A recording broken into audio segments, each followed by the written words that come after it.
हिमाचल प्रदेश के ऊपरी क्षेत्रों का एक महत्वपूर्ण सांस्कृतिक स्तंभ। ठोडा एक खेल भी है और एक नृत्य भी, एक युद्ध कला भी है और एक नाट्य भी। इन सबके अलावा ठोडा अपने पीछे एक विस्तृत सांस्कृतिक और ऐतिहासिक अध्याय को छिपा कर रखे हुए है। वो अध्याय जो सीधा जाकर जुड़ता है महाभारत की भीषण लड़ाई से। महाभारत की लड़ाई में जिन क्षत्रियों ने कौरवों की तरफ से भाग लिया, उनके वंशज आज कहलाए शाठी, जबकि जिनके पूर्वजों ने पांडव पक्ष की ओर से युद्ध लड़ा, वो कहलाए पाशी। आगे चलकर इन दोनों समूहों में जमकर लड़ाइयाँ हुई, जमकर विवाद हुए, रक्त भी बहा। इन्हीं समूहों को आज खेल या खूंद के नाम से जाना जाता है।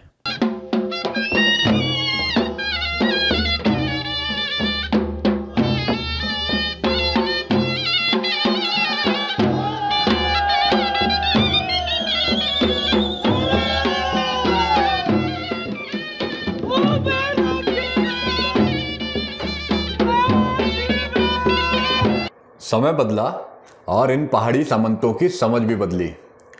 शाठी और पाशी के बीच होने वाले इस युद्ध को एक सांकेतिक आयोजन का रूप दे दिया गया, जिसे एक खास समय पर एक खास स्थान पर आज तक आयोजित किया जाता है। इसे ही नाम दिया गया ठोडा। जिन आयोजनों में ये ठोडा खेला जाता है उन्हें कहा जाता है विशु। विशु यानी बैसाख के महीने में लगने वाले मेले, जिनका धार्मिक और सांस्कृतिक दोनों तरह का महत्व होता है। केरल में मनाया जाने वाला विशु, आसाम में मनाया जाने वाला बिहू और पंजाब की बैसाखी, ये सब इसी पर्व के अलग अलग नाम है। विशु नाम विषुवत रेखा और विषुवत संक्रांति से पड़ा है, जिसे भूमध्य रेखा या अंग्रेजी में इक्वेटर लाइन भी कहते हैं। पहाड़ों में विशु मेला किसी विशेष देवता के नाम पर लगता है, और जब देवता का कोई प्रतीक चिन्ह ठोडे के मैदान में, जिसे जुबड़ी भी कहा जाता है, वहाँ पर पहुँचता है, तभी ठोडे का खेल शुरू होता है। ऐसा ही एक विशु शिरगुल महाराज की जन्मस्थली शाया में लगता है। शिरगुल महाराज हिमाचल प्रदेश और उत्तराखंड के एक बड़े हिस्से के आराध्य माने जाते हैं, और यही कारण है कि शाया का विशु बेहद महत्वपूर्ण माना जाता है। इसी शाया के विशु में घूमते फिरते हमें मिले प्रख्यात लोक कलाकार जोगेंद्र हाबी। ठोडा हमारी आदिकालीन परंपरा है और यह हमारा हाटी समुदाय की एक बहुत बड़ी ऐसी विरासत है जो हाटी समुदाय आदिकाल से इसको सहेजता आया है। ठोडा आज भी कौरव और पांडव दोनों समर्थकों के बीच खेला जाता है, और आज विश्व मेलों का मुख्य आकर्षण ठोडा रहा है। ठोडा में हम ये समझते हैं कि बाकी तो आप देख रहे हैं, ये जो हमारे पारंपरिक जो खेल खेलने वाले शाठर और पाशर के जो ये दल के हमारे खिलाड़ी हैं, वो खेल खेलते हैं, लेकिन इस दल ने ठोडा को एक खेल से हटकर नृत्य का रूप दिया, क्योंकि ठोडा क्रीड़ा है, ठोडा नृत्य है, ठोडा लोक नाट्य है। त्रिविधा इसको मानते हैं हम। जो खेल है वो आपने देखा है मैदान में। लोक नाट्य का स्वरूप, जब भी हम तीर लगाता है हमारा एक प्रतिद्वंद्वी, जब उसका तीर लगता है, फिर वो लोक नाट्य अंदाज में कहता है, एरे मेरे आबाइया तो दौड़ा दौड़ा को बल्ला। तो दूसरा उसको तीर मारेगा, फिर कहेगा कि तेरे को ऐसा ठोडा मारा है कि तेरे को जो है कब्ज हो जाएगी। ऐसा व्यंग्य इसमें चलता है। ये एक लोक नाट्य का स्वरूप है और लोक नृत्य का स्वरूप है। लोग नाचते गाते नृत्य करते ये इस खेल को खेलते हैं। विशु में कौरव समर्थक शाठी पक्ष का सामना पांडव समर्थक पाशी पक्ष से होता है। वो चाहे हिमाचल प्रदेश के किसी भी हिस्से के क्षत्रिय क्यों ना हो, अगर उन्होंने विशु के निमंत्रण के चावल स्वीकार किए हैं तो उन्हें हर हाल में विशु में भाग लेना ही पड़ता है। ये परंपरा इन वंशों में पुरखों से चली आ रही है। शाया के विशु में जहां शाठी दल के रूप में श्लेष के छमराल दल ने भाग लिया, वहीं पाशी दल के रूप में जोड़ना चौपाल से रपटा बंधुओं ने भाग लिया। अलग अलग व्यवसाय करने वाले ये योद्धा आज भी अपने बुजुर्गों की रिवायतों को बचाकर रखे हुए हैं। ठोडा दल छमराल श्लेष शिरगुल महाराज की तपस्थली में सबसे पहले हम लोग जो है शिरगुल महाराज को नमन करते हैं। शिरगुल महाराज के साथ हमारे ठोडा दल खूंद का बड़ा प्राचीन रिश्ता है, संबंध है, और जब भी यहाँ पे मेला लगता है तो इस मेले में हमारा जो ठोडा दल श्लेष है उसका आना अनिवार्य होता है। शिरगुल महाराज जी का जब हमें निमंत्रण मिलता है, बेसिकली जो हमारा ठोडा दल छमराल श्लेष है, हम शाठी दल से संबंध रखते हैं, और हमारे भी पक्ष में जो है इस बार जो है पाशी दल जोड़ना को बुलाया गया है। तो ये हमारा मेला आज से शुरू होता है। कल और परसों खेल का आयोजन होगा। हमारी टीम का जो इतिहास है वो सैकड़ों वर्ष पुराना है।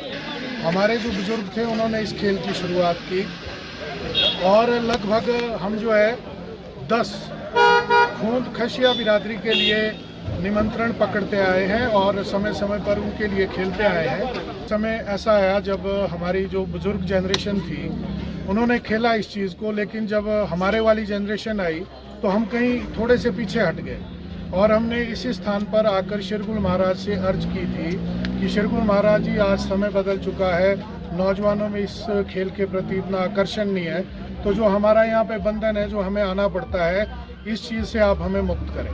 तो शेरगुल महाराज जी ने उस समय ये बात बोली थी कि आप चिंता मत करें, आप मेरा निमंत्रण स्वीकार करें, आपका जो ठोडा दल है वो नए सिरे से उसका रिवाइवल होगा, आप लोग भी खेलेंगे, आपके नौजवान भी खेलेंगे। और उस दिन के बाद से हमने अपने गांव में ऐसा देखा है कि हमारे बुजुर्ग तो अब केवल मात्र 4-5 व्यक्ति खेलते हैं, हमारे पास कोई 15-20 नौजवान ऐसा है जो 20 से 35 साल के आयु वर्ग का है और जो हमारे छोटे छोटे बच्चे हैं घर में, उनके अंदर भी इस चीज़ का बड़ा क्रेज है।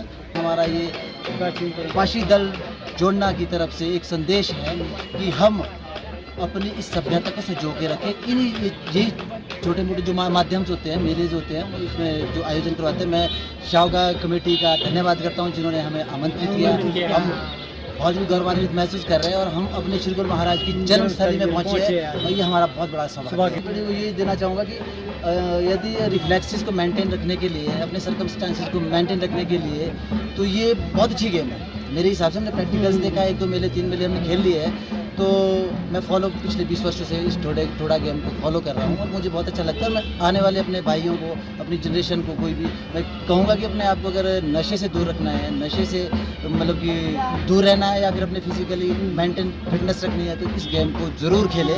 ये अपने मतलब कि एज ए व्यायाम के लिए भी बहुत अच्छी है। विशु में सिर्फ ठोडा खेलने वाले खिलाड़ियों का ही महत्व नहीं होता, बल्कि पारंपरिक वाद्य यंत्रों को बजाने वाले बजंत्रियों का भी योगदान होता है। इनके बिना कोई भी धार्मिक या सांस्कृतिक आयोजन सफल नहीं हो पाता। इन कलाकारों के पास रणसिंघा और दमामू जैसे प्राचीन वाद्य यंत्र आज भी मौजूद हैं।